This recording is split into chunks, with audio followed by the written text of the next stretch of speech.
কেমন আছো? আমার মুখটা দেখে ভূতনি মনে হচ্ছে, কিন্তু আমি অল্প রূপচর্চাও করে নিলাম। মুলতানি মাটি আর লেবু, হলুদ আর বেসন একসঙ্গে মিক্স করে মেখে নিয়েছি। আমাকে এখন ভূতনি লাগছে।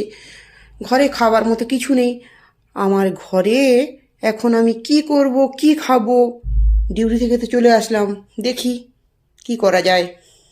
আমার সঙ্গে থাকুন বন্ধুরা। খাওয়ার মতো কিছু ছিল না, তাই অল্প চাল ডাল ছিল আর এই সবজিগুলো ছিল। আমি একসঙ্গে পটল, আলু, বিনস আর বটবটি, কাঁচা লঙ্কা কুটে ফেলেছি।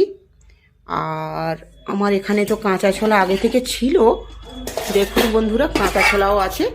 তো কিছু নাই হোক, খিচুড়ি বানিয়ে ফেলবো।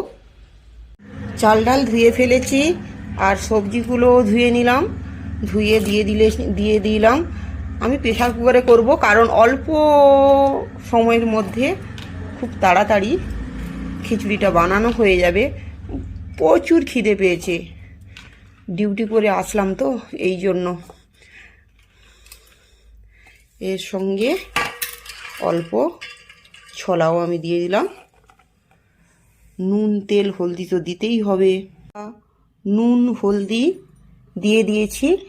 আর এবার আমি কাঁচা সর্ষের তেল ঢেলে দিচ্ছি পরিমাণ মতো। আর আমি কি করব, দেওয়ার মতো আর কি বা আছে। ধনের গুঁড়ো দিয়েই দিই, পড়ছে না কেন? একা একা ক্যামেরা ধরছি তো ওই জন্য পড়ছে না। দিয়ে দিয়েছি। দেখুন বন্ধুরা, গ্যাসটা ধরিয়ে দিলাম, প্রেসার কুকারটা ভালো করে লাগিয়ে এবার বসিয়ে দিলাম।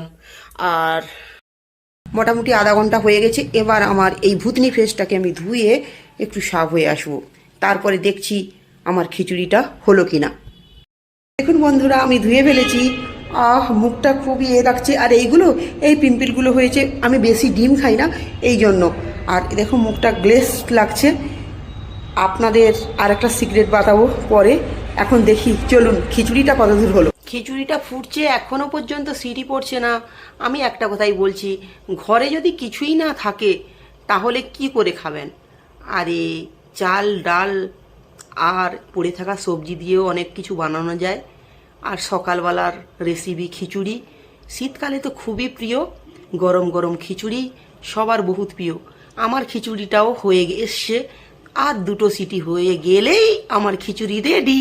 এবার বন্ধুরা তোমাদের একটা কথা বলি, যে তোমাদের যে বয়স